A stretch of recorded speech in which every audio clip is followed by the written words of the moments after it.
2004 मध्ये एनसीपीला मुख्यमंत्रीपदाची संधी होती। शरद पवारांनी काँग्रेसला मुख्यमंत्रीपद द्यायला सांगितलं। धरणाबद्दलच्या एका वक्तव्यानं माझं वाटोळं झालं। अजितदादांची खतखत पुन्हा बाहेर।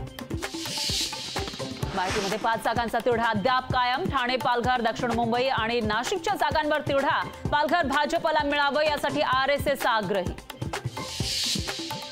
6 जूनपर्यंत आरक्षण न मिळाल्यास विधानसभेच्या आखाड्यात उतरणारच। महाराष्ट्रातील सर्व 288 जागा लढणार, जरांगे पाटलांचा इशारा।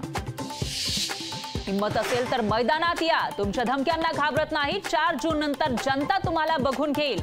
संजय राऊतांचा अजितदादांवर हल्लाबोल। चंद्रकांत पाटलांच्या तोंडातून खरं निघालं। 80 वर्षाचा नेता दिल्लीला अवघड जातोय। सुप्रिया सुळेंची सत्ताधाऱ्यांवर टीका। ओबीसी बहुजन पार्टीच्या कार्यकर्त्यांना दमदाटी शिवीगाळ केल्याचा प्रकाश शेंडेंचा आरोप। सहानुभूतीसाठीच काहींकडून कट कारस्थान। शेंडेंच्या आरोपांवर जरांगेंचं उत्तर। भुजबळ जरांगेंमध्ये पुन्हा जुंपली। आमच्याकडे त्यांची माघार तर आमच्यामुळेच त्यांची माघार। जरांगेंची भुजबळांवर टीका। जरांगे मोदींपेक्षा मोठे नेते। भुजबळांनीही घेतला जरांगेंचा समाचार।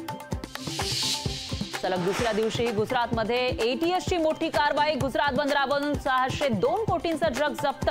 ड्रग्ज तस्करांना गुजरात एटीएसनं केली अटक।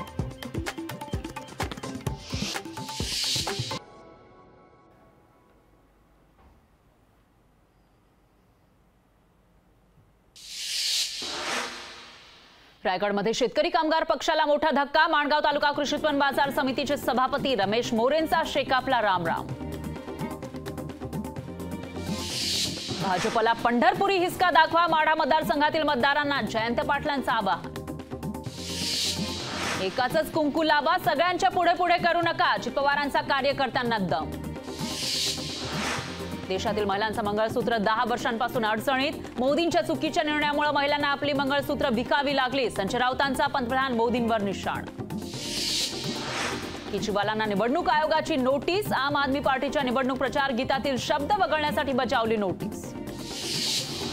मोदी औरंगजेबासारखे का वागतायत? मोदींच्या अंगात औरंगजेब संचारला। संजय राऊतांची मोदींवर जहरी टीका।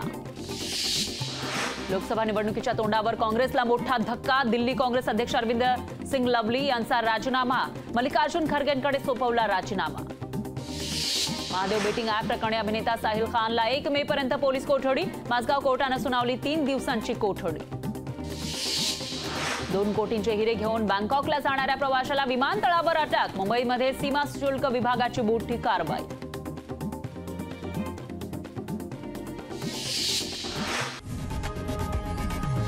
लोकशाही मराठी ऐका, पहा, जागरूक रहा।